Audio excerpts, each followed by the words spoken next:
उनको विष्णुपुर में पुलिस ने रोक दिया है जब वो सीसी को जा रहे थे। तो देखिए, सारे विजुअल्स हम भी देख रहे हैं और हमें बेहद निराशा हो रही है। प्रधानमंत्री जी स्वयं तो गए नहीं, लेकिन अगर कोई रिस्पॉन्सिबल पॉलिटिकल लीडर जाना चाहता हीलिंग टच के लिए, तो आप इस प्रकार से अवरोध उत्पन्न कर रहे हैं।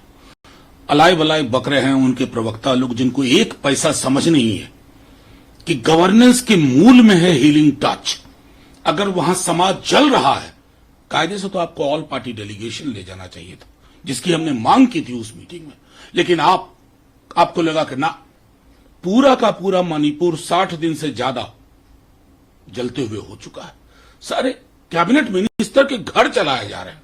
उसमें अगर उसके बाद अगर राहुल जी जा रहे हैं और आप इस प्रकार के अवरोध उत्पन्न कर रहे हैं, तो मैं तो सिर्फ इतना कहूंगा, ईश्वर आपको सद्बुद्धि दे।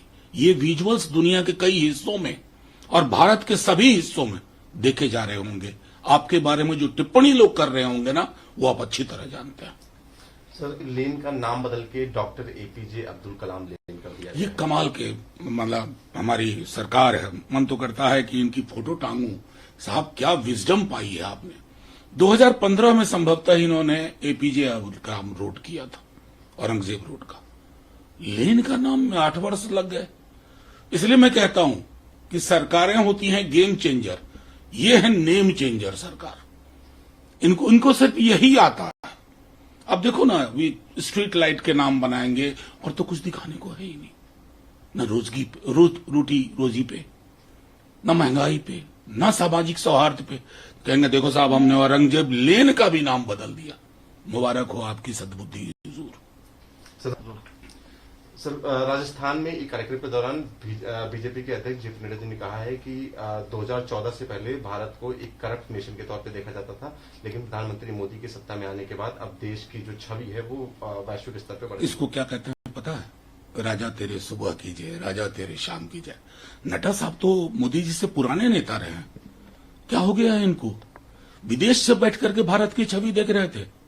अरे, भारत की छवि 47 से लेकर के कम से कम 2014 तक क्या थी ना, ये जानना चाहिए आपको। भारत की छवि की बात कर रहे हैं। कहां से बोल रहे हैं आप? राजस्थान से, जहां करप्शन के आपकी पूर्ववर्ती सरकार पर सैकड़ा आरोप है। कहां आप अभी चुनाव हारे हैं? कर्नाटक। किस विषय पे हारे हैं? करप्शन। तो जाहिर तौर पर हमारे यहां एक कहावत है ना कि सूप दुस्लक चलनी के, या चलनी दुस्लक सूप के। उसको अगर मैं बेहतर इनके परिप्रेक्ष्य में कहूं, तो आपको मैं कह दूं कि ये बड़ी मुश्किल का क्षण है। इनके पास बताने को कुछ नहीं है, तो ये इसी तरह रिटोरिकल चीजें कहेंगे। लेकिन यकीन के साथ कहता हूं, जब 24 में ये सरकार में नहीं होंगे ना, तो सारी नॉर्थ ब्लॉक साउथ ब्लॉक की अलमारियां खंगाली जाएंगी और बहुत सारे स्केल्टन्स गिरेंगे, बाहर आएंगे टम्बल, और फिर बात होगी।